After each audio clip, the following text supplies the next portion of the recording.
والله يا جماعة المقاطعة دي عرفتنا شوية براندز زي الفل بمنتهى البساطة، لأنها شالت من على عينينا فكرة الأسماء التجارية الاحتكارية وخلتنا نجرب منتجات تانية فعلا مختلفة.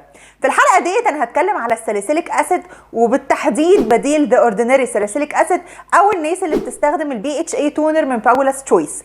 البديل ده والله أحسن منهم بكتير، وده هيبان في التركيبة لما نيجي نشرحها. ومش بس كده، أنا هعمل دليل كامل عن الساليسيليك أسيد، كل حاجة محتاجين نعرفها عنه، نستخدمه مع ايه، نستخدمه امتى، ايه الممنوعات، زي ما احنا متعودين. فعشان ما اطولش عليكم، انا دكتور نادية، اعملوا لي سبسكرايب ويلا بينا نبدأ.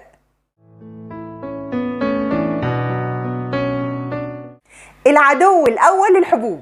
الساليسيليك اسيد يعتبر فعلا هو العدو الاول للحبوب، وهو بينتمي لنوع من انواع المقشرات الفواكه اسمها بيتا هيدروكسي اسيدز، ده غير الالفا هيدروكسي اسيدز اللي زي الجلايكوليك، المنديليك، اللاكتيك. وبيختلفوا عن بعض في ان البيتا هيدروكسي اسيدز او الساليسيليك اسيد بتدوب في الدهون، يعني محبه للدهون، وده بيخليها الحمض الصديق للبشره الدهنيه، لان الساليسيليك اسيد بيتغلغل جوه المسام بتاعه البشره وبيدوب اي رؤوس او اي دهون زياده فيها اللي ممكن تكون الرؤوس السوداء بعدين، او حتى الرؤوس البيضاء اللي بتبان على الوش من بره. ده غير ان له دور فعال جدا في التقشير الخارجي، فبالتالي زي ما قلنا بيكون الحمض الصديق للبشره الدهنيه. خلينا كمان نقول ان الساليسيليك اسيد ليه خصائص كتير ممتازه جدا في ان هو مضاد للبكتيريا ومضاد للالتهاب، فعشان كده نقدر نستخدمه على البشره المعرضه للحبوب زي البشره الدهنيه. ومش بس كده، هو كمان بيعمل على تنظيم افراز الدهون لما بنستخدمه في انتظام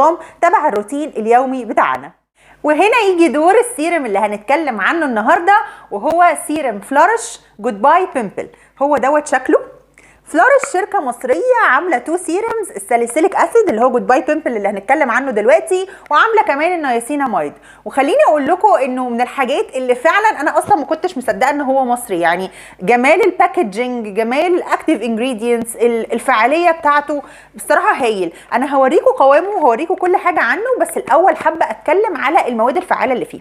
الاول هو ليه بقول ان هو بديل ذا اوردينري ساليسيليك اسيد او باولا's تشويس البي اتش اي تونر، لان هو بمنتهى البساطه جواه 2% ساليسيليك اسيد.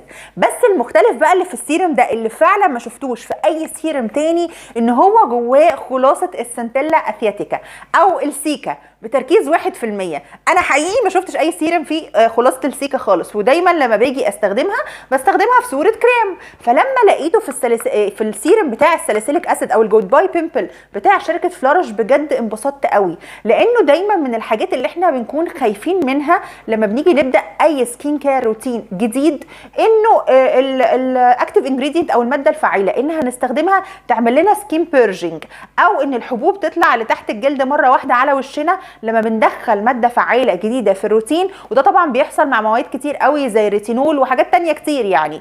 فكون ان السيرم اللي بتستخدميه جواه سنتيلا، طبعا دوت بياكد لك ان موضوع البيرجينج او ان يطلع لك حبوب كتير في وشك حتى ولو لفتره قليله مش هيحصل، لان اصلا من فوائد السيكا انه مضاد للاكسده، بيمنع الالتهاب، بيساعد على التئام الجروح، بيقوي حاجز البشره، حاجات كتير جدا زي ما احنا هنقولها دلوقتي لما هنشوف مع بعض الويب سايت.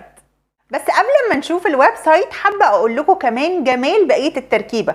هو مش بس فيه 2% ساليسيليك اسيد، 1% سيكا، لا كمان فيه 2% جرين تي اكستراكت، خلاصه الشاي الاخضر بتركيز 2%. وده من الحاجات اللي حلوه قوي اللي نستخدمها لاصحاب البشره الدهنيه والمختلطه، لانه بينظم افراز الدهون، بيساعد على ترطيب البشره، بيمنع الالتهابات اللي بتحصل نتيجه للحبوب او زياده افراز الدهون ديت. فطبعا احنا عارفين ان الشاي الاخضر من اكتر الحاجات اللي فعلا بتكون مفيده جدا لاصحاب البشره الدهنيه والمختلطه. ومش بس كده، زياده للتاكيد في موضوع الترطيب وكمان ان ما يحصلش التهاب، حاطين فيه مادتين وهما البانثينول والالانتوين. وحابه اوريكم مع بعض القوام بتاعه عامل ازاي على البشره. طبعا بصوا جمال الباكجينج الاول عامل ازاي، تحسوا اصلا ان هو فعلا سيرم مستورد، يعني انا ما تخيلتش خالص ان هو يبقى سيرم مصري. اما بقى عن قوامه انا هفتحه كده واوريه لكم.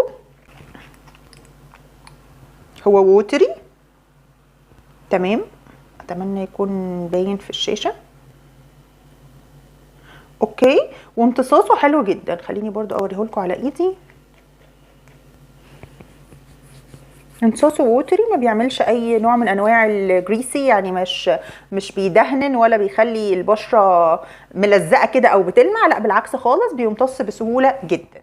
يلا بينا ناخد جولة في الويب سايت بتاع فلورش عشان نعرف ان هو اول سيرم مصري جود باي بيمبل جواه 1% سيكا او السنتيلا افياتيكا، وده يعتبر حصري الى جانب طبعا المادة الاساسية اللي هي ال 2% الساليسيليك اسيد. فهو مضاد للاكسدة، بيعالج رؤوس السوداء والبيضاء، وينظم افراز الدهون، وبيساعد كمان على تقليل حجم المسام، وبيخلي البشرة ناعمة واكثر صفاء.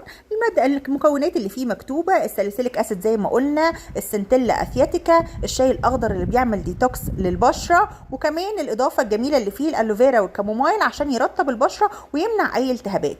اما عن استخدامه فمن 2 ل 3 اسبوعيا على بشره جافه ونظيفه، وفي الحمل والرضاعه اكيد لازم نستشير الطبيب.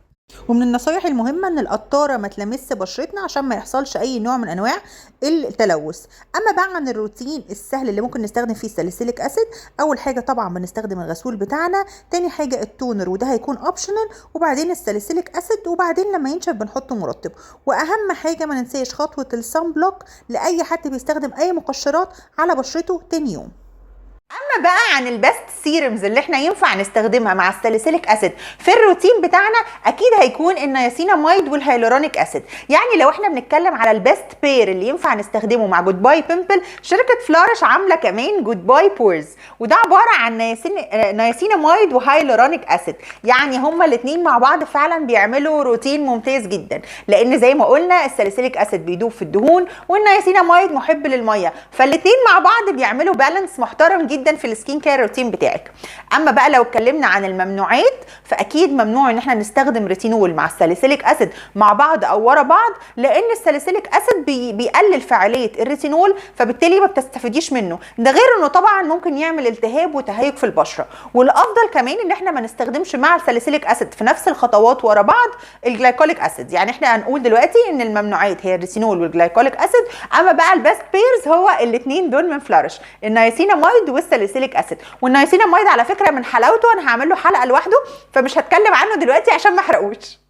وللناس اللي دايما بتكتب لي كومنتس على الهيالورونيك اسيد وغيره، صدقوني هعمل لكم حلقه مخصوص. ايمي الكومنت بتاعك عاملاه بيند ومش ناسياه، هتكلم عن حاجات كتير قوي، بس انا ما بدخلش برودكتس كتير في الروتين بتاعي مره واحده، عشان فعلا كل حاجه تاخد حقها واعرف اذا كانت تستحق الريفيو ولا لا، عشان لما نكون بنقول بديل ان حاجه نمشي عليها فعلا تفيدنا، ما يبقاش اي حاجه طالعه وخلاص. يعني في بدايل مصري اكيد انا مش هتكلم عنها، في بدايل كوري اكيد هتكلم عنها، في بدايل روسي مش هتكلم عنها، وهكذا. فما تنسونيش في اللايك والسبسكرايب والشير. ودلوقتي هحط لكم بلاي ليست كامله عن بدايل المقاطعه اللي انا عاملاها بالتفصيل، سواء ريتينول، فيتامين سي وغيرها، اكيد هتنفعنا، وهفضل ازود على البلاي ليست دي كل ما نعمل حلقات جديده. وبرده هحط لكم حلقات ديرماكتيف اتفرجوا عليه، براند مصري محترم جدا جدا جدا، وبينافس كل شركات بايوديرما او بايو جروب وبشده. اشوفكم في الحلقه الجايه، وما تنسونيش في اللايك والسبسكرايب والشير، وهستنى منكم في الكومنتس تقولوا لي رايكم في فلورش.